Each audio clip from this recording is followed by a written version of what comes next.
What race is the hardest to fight? He comes to behind that. If I had one race that I never want to fight, it's this one. And I'm not going to tell you right off the bat, but if you stay tuned to the end of the video, you will hear the hardest race on the planet to fight, or ethnicity. First, we're gonna break down all of these races and their attributes. What are some things to watch out for? What are some things that they're vulnerable to? Okay, now I know everybody wants to know about this one. The number one on the list, black people, right? Black people, there's so many, we're so diverse, right? Like, I am half black, half white. White is Norwegian, Scottish, and English. My black side is like all over the place because slavery, right? So I know a little bit about this issue. For black people, the number one thing you gotta watch out for is fast twitch muscle. We are super explosive, right? Like, pow! You gotta really make sure that you're keeping yourself accountable in the first round. You never know what's gonna happen. You might not see the punch coming. Make sure you have your hands up. Super, super, super explosive. But all that fast twitch muscle has a price that we gotta pay for it, right? It took me a while to really understand how to use my abilities through the duration of a fight, right? Now, not all black people are the same, but the one thing that is consistent with most of us, not all of us, but most of us, is that over time, we're gonna start melting down. We're best as sprinters, usually. Now, this isn't all black people. There's several different categories of black people that I'm aware of and we're gonna talk about right now. Like the American black, that's my stock, right? American, we came through slavery, so there was a lot of like forced breeding and nasty shit that happened during slavery that created monsters, right? Like if you're just breeding for power and explosivity and like hardest worker, right? You're gonna get these giants, which you see in Jamaica, the US, and then obviously a lot of us migrated to Canada, so same thing, we got the same genes up here. Now that's not the same as African. African is very, very diverse, right? Like you got the Kenyans that can like run crazy long distances and are like real tall but super skinny. Then you got like Senegal with these jacked giant dudes. If you guys ever watch Senegalese wrestling, it's like a real good way to understand, like big, powerful, but not really built for endurance, right? You've got Francis Ngannou from Cameroon, I believe, who's a great example of this, right? Extremely big, extremely explosive, not very good for marathon running, right? Black people, generally speaking, we're really fast, really powerful, and have crazy knockout power, crazy power to pick you up and throw you down. But we don't have a crazy amount of power to do that over a long period of time. So things will start to break down as the fight continues. Generally speaking, there are some exceptions to the rule, like Usman. I don't understand how somebody is so explosive is also able to go for a very long time. We talked about this a little bit. Part of it is how he uses his art. He doesn't really extend himself too much. The next race we're gonna talk about is Asians. And there's a lot of different countries, right, that you could consider Asian. We're not really talking about like the South Asian or East Indian population. We'll talk about them after. We're more talking about like the Japanese, the Chinese, the Korean, Vietnamese, Thai type people. All of these ethnicities have different attributes. So we'll just break down a couple of them. Korea, I feel, is the most noteworthy in their incredible durability. They're powerful for sure. I fought a Korean dude, he knocked me out, he hits pretty hard. But it's crazy how much he was able to absorb. I head kicked this guy several times actually,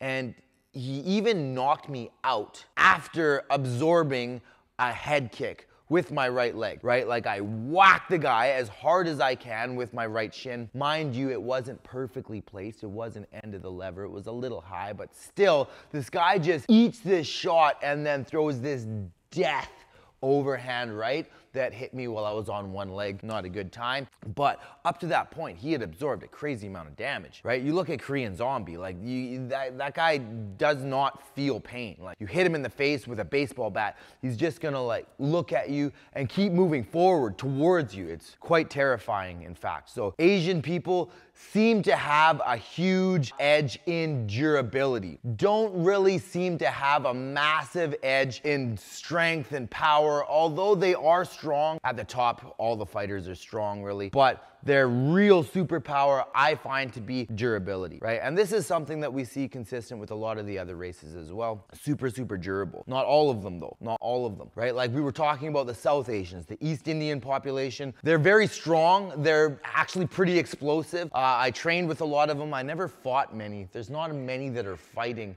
actually, but I did get to train with a lot of them. I trained with some of the best guys, actually, right? I trained with Coulter Gill. I trained with Gary Mangat. Both these guys are fast. Both these guys are explosive. Neither one was incredibly durable. Not like they have glass jaws or anything, but they're very human. If you hit them hard on the button, they're gonna go down, right? So vulnerable, it seems, a little bit on the chin, pretty strong, pretty explosive, not like black people explosive, but a few levels below that. Oh, going back to Asians, I had to talk about this. I wrote it down and then forgot. Okay, I had to talk about this. Filipinos, right? Filipinos are the black people of the Asians. They're stupid explosive, stupid strong, and also durable, right? They might actually be the hardest of the Asian race to fight because they still have that durability factor, but yet they also are incredibly explosive and super strong. Not as strong like squeeze-wise, like statically strong, but like really like pop. Like they can jump super high, they can run really fast, right? They can punch really hard. Filipinos, super dangerous race of people, or ethnicity of people. People don't really like the word race, which makes sense. Like there's one race, it's the human race, and we're all a part of that. Everything else is just like broken up into factions, more of like nationalities essentially than anything else. Okay, but moving on, we've got white people. So how are white people vulnerable? Or do they have any superpowers? Some of them do, some of them don't. There's a lot of different forms of white people, right? Like there's a lot of different European countries. Most white people come from Europe, or at least close to Europe. English people, the Norwegian and Switzerland and Denmark, right? Like the Scandinavian countries. Then you've got like the Irish and the Scottish. You've got the French, Italians, right? I've never really fought too many Italians. I trained with a French dude, super, super explosive. It's a pretty small sample size. There's only one guy, right? So I can't really base too much on that. There is a lot of data on people that have red hair and that are white, right? People with red hair seem to be able to deal with pain better than others, which I've also seen in my own experience, right? A lot of people that have red hair I've trained with or have sparred with or have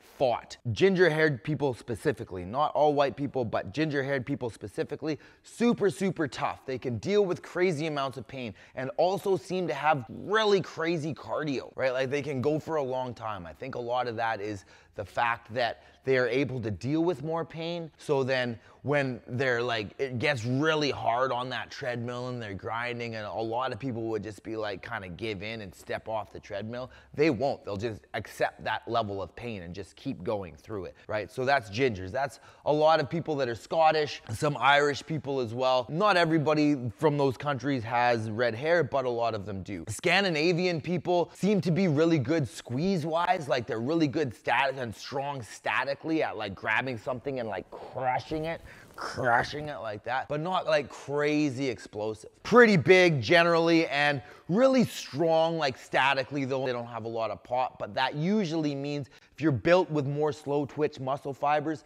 that means it's like slow burn, right? You can usually go for a longer time. I feel like that's one of the reasons why my cardio isn't horrible. It's usually pretty good as long as I put in the work. Okay, that brings us to the American/Canadian white people. These are your like mainstream population. There's a lot of us, a lot of them, us, them in the UFC. There's a whole bunch that are fighting. I find that when I fight these guys, there's not like one attribute that sticks out heavily. It's kind of all over the place. Essentially, to me, it's like they're just really well-rounded. They're pretty strong, they're pretty fast, they have pretty good cardio, but they're not like at a huge level of any one of those things. He's kind of okay everywhere. I feel like that's how the American, Canadian, Caucasian population is as far as their physical prowess, right? Like they're fast, they're strong, but it's not like they're crazy at any one of these things. One race that we do have to talk about is Brazilians, right? Brazilians are crazy because it's such a racially mixed, diverse population. Obviously, they have incredible jiu-jitsu. If you're fighting a guy from Brazil, you can almost guarantee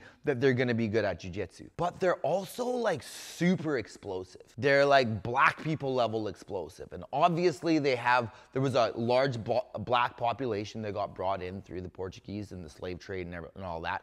But that's really mixed with the original indigenous population, and then the Portuguese and the Spanish and all these other like more European nations. So it's really very well-rounded, but crazy explosive. Depending on the person, because with all that racial mixing, it's not going to be very consistent, right? Some are going to be over here, some are going to be over here. With all of that racial mixing, it's going to be, you're going to find people that are super explosive. You're going to find people that are not explosive, but that can go for a long time. From what I've seen from training with a lot of Brazilians and fighting a couple of them, most are explosive, most hit really hard, most have pretty good, strong squeeze, not so great durability, and really not very long lasting. Like very, very similar to black people. They'll kind of burn out. Next population we're going to talk about is the First Nations population. And this is like incredibly diverse because we're talking about like the original population of all of these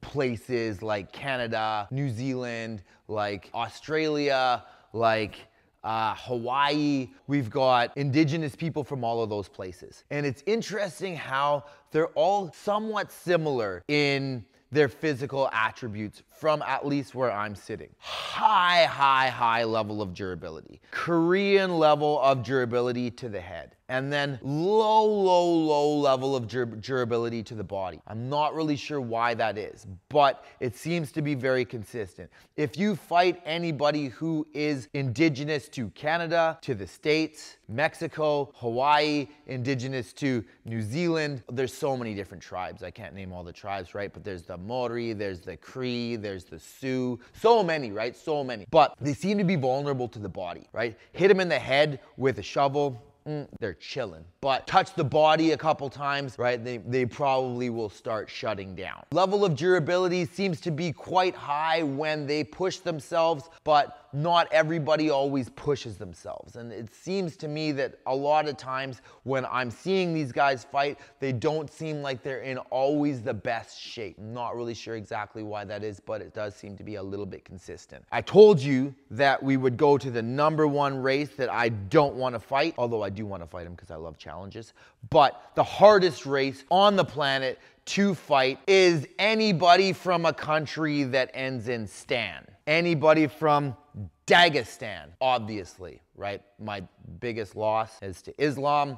He's from Dagestan, although I beat his friend and then they robbed me, but I still beat him. Anyone in that Southern Caucasus area, their ethnicity, their physical attributes are very similar. Crazy levels of cardio, because at least in Dagestan, you're really high up, right? It's pretty high elevation, so you grow up in that environment, you're gonna be pretty good at and efficient, your body's gonna be efficient at using oxygen. Super strong. Really strong. Very powerful. You see that they also have a pretty good pop to their punches, not like a crazy one like they're from Nigeria or something, but pretty powerful. And honestly, ridiculously tough. One thing that you can kind of see in people that have this genetic trait of being really durable is they got a big ass head, right? Look at Islam's head. That thing is massive. Look at Khabib's head. That thing is massive. Look at any of the Koreans that I'm talking about. Their head is massive, right? They have a big cranium. And it seems to be that really helps you in absorbing damage, right? That is the hardest race of people to fight, in my opinion. If it was them talking, they might say black people are the hardest because we're not very similar. We're kind of opposites, right? Each other's antithesis. Which is why if I fought Islam again, I'd beat him. And if I ever got to fight Khabib, I'd beat him too.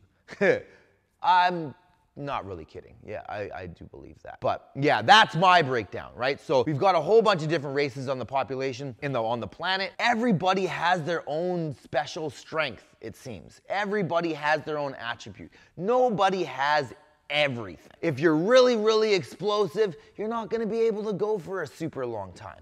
If you're able to just go forever, there's no way you're gonna be really explosive. If you have incredible levels of durability, you'll be lacking somewhere else. Everybody is vulnerable, which is why fighting is so amazing, because you can always win. There's always a way to win, and there's always a way to lose. You can never count anybody out, right? Including yourself. All right, guys. If you have any ideas, drop them in the comments, right? If you think anything that I said was wrong, drop it in the comments, and we'll have a little conversation about it. All right? Peace out, y'all. Love you.